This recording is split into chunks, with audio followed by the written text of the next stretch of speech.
Software-defined vehicle is one of the key trends in automotive right now. And remote control edge is the centralization of software and the optimization of wires that need to be run to specific modules for control.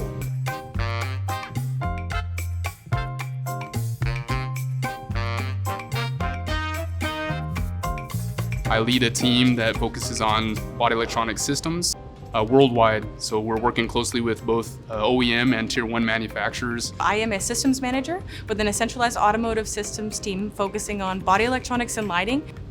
My first car. It was a big boxy SUV. 97 silver pickup truck.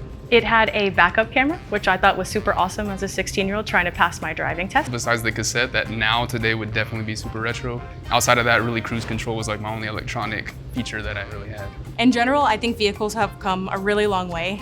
Before we didn't even have, you had a crank for your window, and now we have a power window, we have power seats. We have a lot of these cool comfort features, and we also have autonomous driving, right? So it makes it safer for you to drive on the highway. You have adaptive cruise control, different things like that to really just enhance the driver experience. So basically a remote control edge node, the concept is essentially having some sort of electronic mechanical control.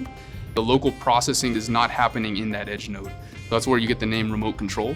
The idea is that the processing is actually coming from a different module, a different system, an electronic control unit in the vehicle. First, I would like to start with what is an edge node. So when we say edge node, it's not really like a common term, I would say. When you think about it, it's anything at the edge of the in-vehicle network. So it could be a headlight, rear light, door module, a seat module, anything that's at the edge effectively. The edge nodes receive commands from a commander. This is an ECU that is typically a zone, or it could be a body control module. The commander ECUs communicate with the central compute unit and each other through a network backbone. And this acts as a bridge between the central compute unit and the edge nodes. An edge node receives a command from the ECU, and that command instructs it on how to control local hardware and manage control loop feedback. In a traditional edge node, the command is high level, and the microcontroller in the edge node translates this down to hardware abstraction layer to control load drivers and sensors. Additionally, the real-time control is done locally, with feedback being sent back upstream to the commander ECU. When we say remote control, it's basically taking that control function, taking what's in the microcontroller software, and moving that up a level.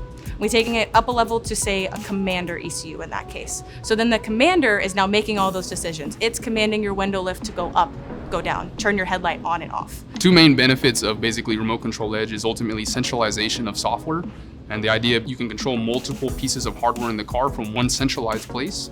The second piece is then optimization of wiring. So basically, instead of directly controlling everything from one module and running wires all over the car, now all you need is a network connection to one remote control edge node.